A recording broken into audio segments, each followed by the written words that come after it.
एक ऐसा सुखमय स्थान है जहां जाने के बाद आपकी जन्म मृत्यु कभी नहीं होगी। और वहां आपका मनुष्य शरीर होगा, आपके बच्चे होंगे, आपकी पत्नी होगी, आपका संतान होगा, एज इट इज होगा, आपका परिवार होगा। वो कभी मृत्यु को प्राप्त नहीं होगा। और यहाँ आप सारा जीवन इन्हीं की सुरक्षा में लगे रहते हैं और पता नहीं कब बिजली गिर जाए। केदारनाथ नाम के एक धार्मिक स्थान के ऊपर बहुत भयंकर फ्लड आ गया। लगभग 20,000 वहां श्रद्धालु और आसपास के क्षेत्र के लोग मारे गए। बताओ।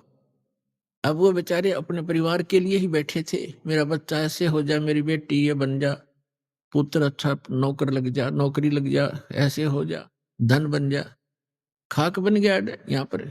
उनकी लाशों भी नहीं मिल लिए, दब गए टनों मन मिट्टी के ढेर में, खोजत भी ना पाओ है।